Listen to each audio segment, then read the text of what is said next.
Coach Shaka Smart is in the house. Yes, he is. How about a big round of applause for the head coach of the Rams, Shaka Smart. How are you, Coach?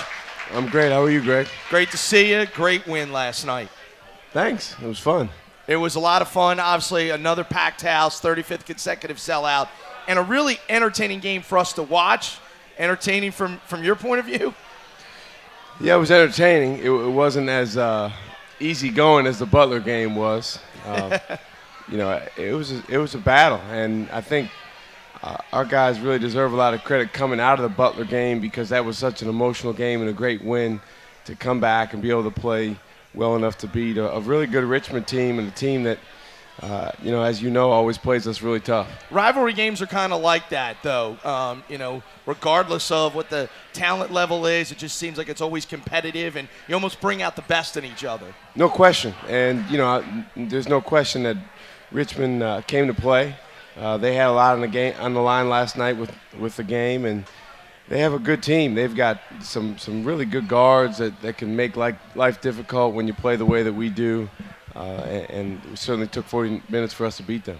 It's a tie game with about 3 minutes to play, and that's when you guys took over, 14-3 run, kind of the headline of the game, and some really big plays down the stretch. We'll start with Travion Graham, who made a bunch. Yeah, he was great. Last time out against Richmond, he was not happy with how well he played, and I think he had something to prove last night, and really did some terrific things.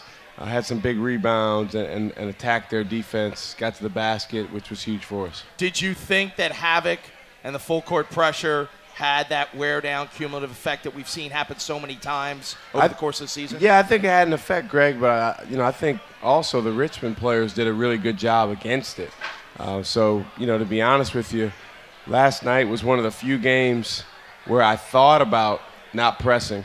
But I did feel like over the course of 40 minutes, it could pay off, and I thought it did.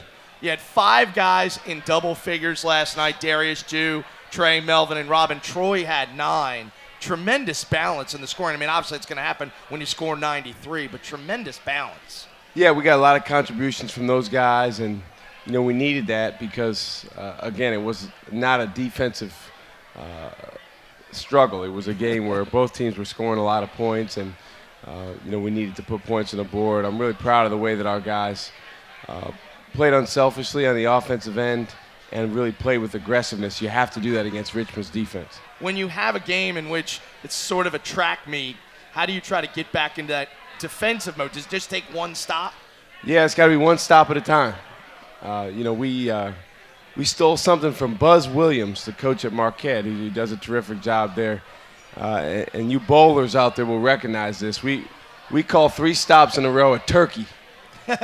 And right. So we try to collect turkeys during the game. And if you can get 3 defensive stops in a row, then obviously you're doing some good things, because if you're scoring during that stretch, then you're building your lead or cutting the other team's lead. So last night there wasn't a lot of turkeys for either team.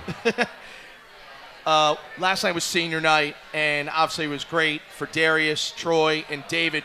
You had talked in the post game about how during the team meeting the night before the game, that's kind of when everybody kind of let their emotions flow a little bit, and the team got to talk to the seniors about what they meant to them.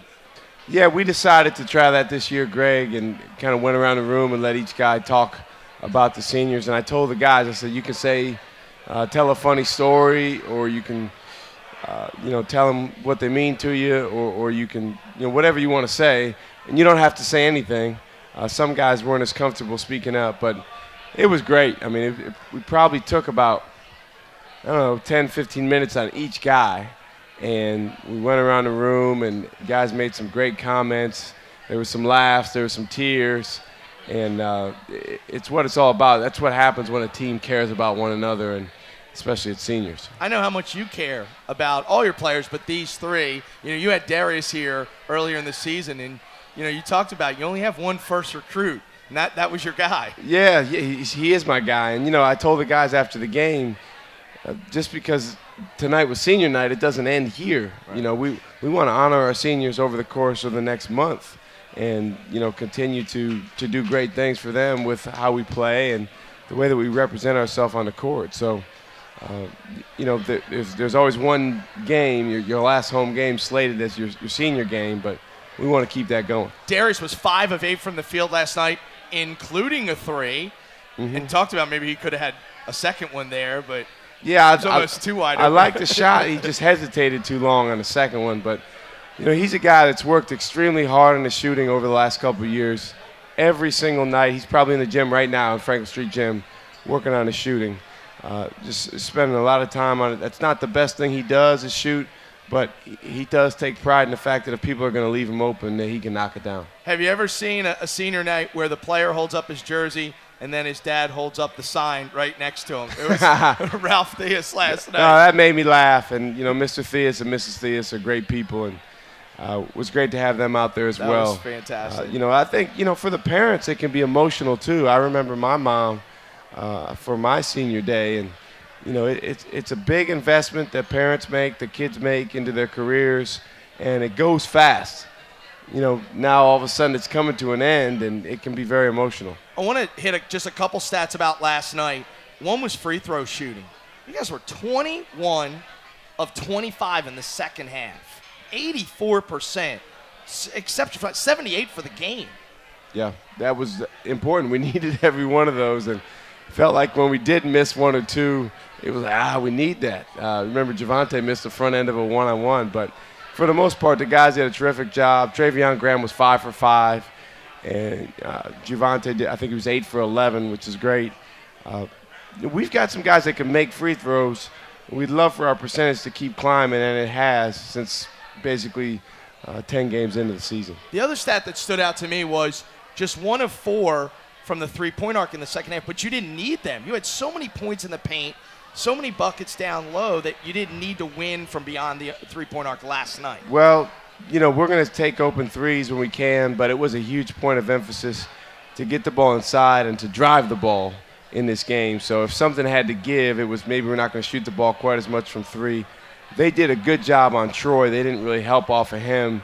He's the one guy that, hey, if he's open, that thing's got to fly. But they didn't help off of him as much, and what that did was it created driving opportunities for guys like Travion Graham. 46 points in the paint last night, which is a huge stat, and of course 22 points off turnovers, which that's havoc personified. Well, we only turned them over 15 times, Greg. That's kind of our magic number. If we can get above, if at 15 or above, we're usually in good shape, and we needed every one of those. And once again, you overcome some early adversity with foul trouble. Last night it was Briante. You told a great story in the postgame about Bree said he wants to play more. Yeah, so somehow the topic of steals came up, and Briante, we were with there was someone from outside of our program, maybe a member of the media or a high school coach, and they said, well, Bree, are you leading the nation in steals? And he said, this just tells you Bree. He said, no, I'm 3rd. So obviously he's checking the stats every day online, but he said, but all the other guys in the top 10 are playing 30-some minutes. He said, if my coach would play me more than 20 minutes, I would definitely lead the country. I said, all right, well, that's fair, Bree. We'll see what you got this game. And the guy averaged like a foul per minute, so it was hard to play him too much. But he did come in the game and give us a big lift when he was in the second half, hit a big pull-up jumper, and then 5 out of 6 from the foul line down the stretch. When you have that depth, because it seems like there's been games where Javante or Trey have gotten in some foul trouble, but you can go to someone else to fill those minutes. Yeah, we can, but Greg, we don't have another Darius Theus. We don't have another Javante Reddick or Travion Graham. Those are the 3 guys that, man, it sure would be nice if we could keep them out of foul trouble, because we have some guys that can come in and spell them and play some minutes when they're out, but they're difference makers when they're in there, as are our other guys. But those 3 are definitely our most important guys. You're listening to the Shaka Smart Radio Show here live at Home Team Grill and the Fan on ESPN 950. Obviously, last night was huge, and you mentioned last Saturday at Butler, which was maybe the biggest win in the history of the program, at least at the Siegel Center. What do you remember about that day and that environment surrounding that game on Saturday against Butler? Seems like a couple weeks ago, even though it was only 5 days, I guess. I think everyone was on the same page from a VCU standpoint. Everyone from our students, our fans, everyone around the game, our players, our coaches. everybody wanted to win real bad, and I think we were all unified in our vision and what we wanted to happen, and the game kind of got out of hand early. I think when Bree got that dunk off of the steal, it made it 7-2, but it felt like it was 700-2 at that point, and that was probably the loudest I've ever heard the Siegel Center during that game. That picture of Bree's dunks everywhere, by the way. Yeah, I heard they're selling it online, and don't let Bree know that because he'll probably get some type of side business. But he's a special player. He's a unique player, and he can create some stuff like that, and that is an exceptional picture. I mean, I don't know if coaches you're never satisfied, but a lot of folks have said that's the best they've ever seen Havoc just overwhelm an opponent, especially a top 20 team in Butler. Yeah, Greg, I think the guys did play well. We did some great things. And you're right, we're never satisfied. We watched film for 45 minutes today, and it was there was only 3 positive clips we showed. The rest of them were areas where From the Butler game or Richmond game? Richmond. Okay. But a lot of it has to do with matchups. Some teams you just match up with better than other teams. Now, you can't change the schedule. Whoever's on the schedule, that's who you're going to play. But, I think our matchups with Butler were pretty favorable for the most part because of the way we play and because of the makeup of their team. They've got a terrific team and I think one of the best coaches in the country. But we matched up well on Saturday, and hopefully we will again if we see them later on in the year. No question about it.